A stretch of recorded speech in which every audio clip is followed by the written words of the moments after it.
Baik, terima kasih Anda masih bersama kami di Tafsir Pendidikan Islam dan masih dalam satu tema yang menarik sekali pada kesempatan kali ini, yaitu pendidikan masyarakat Islami. Bagaimana membentuk masyarakat yang Islami, yang pada kesempatan kali ini kita mengambil tafsir dari surat Al-Fat ayat 29. Nah, tadi Ustadz sempat membahas mengenai Madinah, bagaimana Rasulullah datang dan membentuk masyarakat yang beradab, negara peradaban seperti itu Ustadz ya. Nah Ustadz, kita lanjutkan lagi nih mengenai pembahasan tentang negara peradaban atau apa namanya masyarakat yang berperadaban. Silakan. Bismillah, alhamdulillah, salatu wassalamu ala rasulillah amma ba'du. Jadi ayatnya berbunyi a'udzubillahi minasyaitonirrajim. Muhammadur Rasulullah walladzina ma'ahu asyidda'u 'alal kuffari ruhama'u bainahum. Muhammad itu adalah utusan Allah, Rasulullah. Jadi di sini ayat ini menegaskan bagaimana Nabi menjadi sosok, figur di masyarakat waktu itu. Menjadi sosok pemimpin yang memberikan contoh, panutan bagi masyarakatnya. Jadi memang mendirikan suatu masyarakat itu ditentukan juga oleh pemimpinnya. Iya. Ketika pemimpin itu bermasalah pula masyarakatnya. Bagaimana dia bisa memimpin kalau dirinya sendiri tidak bisa dipimpin? Makanya Nabi menjadi qudwah. Laqad kana lakum fi rasulillahi uswah. Jadi uswah, ada keteladanan oleh Nabi SAW. Itu makanya Allah menyebut dengan tegas Muhammadur Rasulullah. Muhammad itu adalah utusan Allah. Nah kemudian walladzina ma'ahu asyidda'u 'alal kuffar. Nah ini bagaimana Nabi SAW membentuk karakter masyarakat Madinah waktu itu. Karakter yang pertama disebut dalam ayat ini adalah asyidda'u 'alal kuffar. Jadi Nabi membentuk peradaban Madinah, membentuk masyarakat yang Islam itu. Budaya yang pertama yang dilakukan oleh Nabi itu adalah membentuk karakter ini. Asyidda'u 'alal kuffar, tegas terhadap segala bentuk kekufuran, tegas dengan orang-orang yang tidak sesuai dengan Islam, ya. Tegas di dalam menegakkan yang ma'ruf, ya, dan meniadakan yang mungkar, ya. Asyidda'u 'alal kuffar. Ini juga bisa kita lihat bagaimana ketegasan Nabi SAW dan juga para sahabatnya. Yang hak dikatakan yang hak, yang batil adalah batil. Makanya salah satu doa yang diajarkan Nabi kepada sahabat Abu Bakar adalah Allahumma arinal haqqa haqqa warzuqna tiba'ah. Ya Allah, tunjukkan yang hak itu adalah hak dan berikan karunia agar aku bisa mengikuti yang hak itu. Wa arinal batila batila, dan tunjukkan yang batil itu adalah batil. Ya. Warzuqna ijtinabah, dan berikan kepada kami kemampuan untuk meninggalkan yang batil itu. Yang hak-hak, yang batil adalah batil. Jadi tegas. Ya, jadi ketika Islamic worldview-nya, jadi paradigma berfikirnya itu telah menjadi satu akidah. Akidahnya telah merasuk ke dalam jiwa-jiwa, ke dalam relung-relung jiwa mereka itu.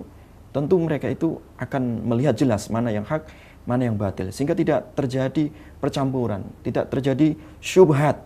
Yang hak dicampur dengan yang batil dialihkan menjadi yang hak. Ya. Sehingga di sini masyarakat yang Islam yang pertama kali dibentuk oleh Nabi bagaimana pembentukan paradigma. Ya. Paradigma yang Islami. Yang hak adalah hak, ya. Yang batil adalah batil. Ini yang sangat menarik yang harus kita kaji. Bagaimana pertama kali yang harus kita luruskan ketika kita ingin membangun suatu peradaban di masyarakat adalah bagaimana membangun paradigma berfikirnya. Membangun bagaimana kita mengarahkan mereka yang hak adalah hak, yang batil adalah yang batil. Ya. Ini yang hak adalah dari Allah, yang batil itu dari setan. Jadi asyidda'u 'alal kuffar, tegas terhadap kekufuran. Sehingga segala kekufuran itu, ya, ketika kita melihatnya, tentu kita akan menindaklanjuti. Kita tegasi. Ya. Karena man ra'a minkum munkaran falyughayyirhu biyadihi. Ketika kalian melihat kemungkaran, rubahlah itu dengan kekuasaan, dengan tangan kalian. Fa illam yastati, kalau enggak mampu, fa bilisani, dengan lisannya. Fa illam yastati fa bi qalbi, kalau enggak mampu dengan lisan, dengan tangan. Jadi budaya amar ma'ruf nahi mungkar ini, ya, itu setelah orang-orang itu disemai di dalam dirinya keimanan yang kuat. Ini yang pertama.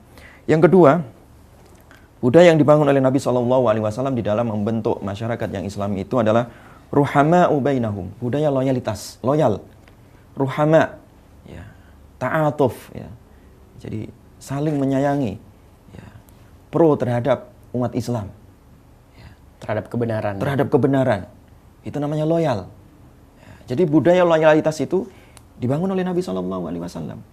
Loyal terhadap orang-orang mukmin. Sehingga ketika kita memilih pemimpin pun harus pemimpin yang mukmin. Iya. Nah, ketika seorang mukmin memilih pemimpin yang kafir, ya, atau pemimpin yang tidak pro terhadap keislaman, nah, dia tidak loyal. Makanya ruhama'u bainahum, bagaimana kita itu membangun loyalitas khususnya sesama muslim di sini ya. Makanya di sini Nabi SAW menegaskan di dalam sebuah hadis bahwa Rasulullah SAW bersabda, masalul mu'minin fi tawadudihim wa tarahumihim. Orang mukmin itu permisalan mereka di dalam masalah loyalitas, kasih sayang ya.